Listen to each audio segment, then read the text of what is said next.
Әлемде көбі жиі шатастыратын топ 10 елдің астанасы. 10-шы орын Бразилияның астанасы. Бразилияның астанасы Рио-де-Жанейро ма?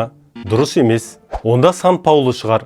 Ол да дұрыс емес. Дұрыс жауап Бразилияның астанасы Бразилия. Оны 1960 жылы астананы Рио-де-Жанейродан көшіру үшін арнайы салған. 9-шы орын Түркияның астанасы. Истанбул ма?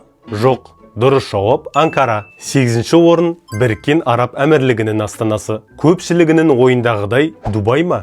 Жоқ. Дұрыс жауап Абу-Даби қаласы. 7-ші орын Нигерияның астанасы. Лагос па? Жоқ. Бұл елдің ең үлкен қаласы болғанымен астанасы емес. Дұрыс жауап Абуджа. 6-ші орын Кипрдің астанасы. Лимассол ма? Жоқ. Дұрыс жауап Никосия. Бірақ бұл қаланы Кипр толықтай бақылай алмайды. Себебі қаланың солтүстік бөлігін Түркия қолдайтын солтүстік Кипр басып алған. 5-ші орын Марокконың астанасы. Марракеш пе? Жоқ. Бірақ ол бір кездері елдің астанасы болған. Дұрыс жауап Рабат қаласы. 4-ші орын Канада астанасы. Ванкувер ме? Жоқ. Онда Торонто шығар. Өкінішке орай жоқ. Мүмкін Монреаль ме? Ол да емес. Аталған қалалардың бәрінен кішкентай болса да, дұрыс жауап Оттава. 3-ші орын Австралияның астанасы. Сидней ме? Жоқ.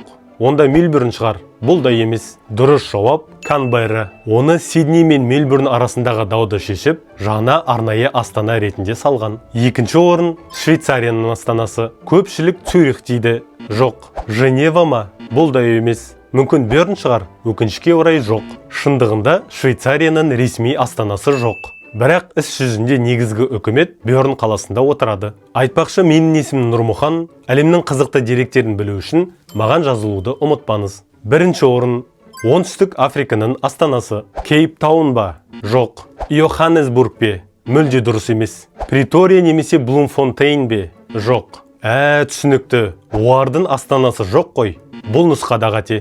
Оңтүстік Африка 1-3 астанасы бар әлемдегі жалғыз мемлекет. Кейптаун, Притория және Блумфонтейн. Өйткені Оңтүстік Африка кезінде 3 бөлікке бөлініп тұрған. Солардың әр қайсысының астанасын бүкіл елдің астанасы ретінде қалдыруды шешкен.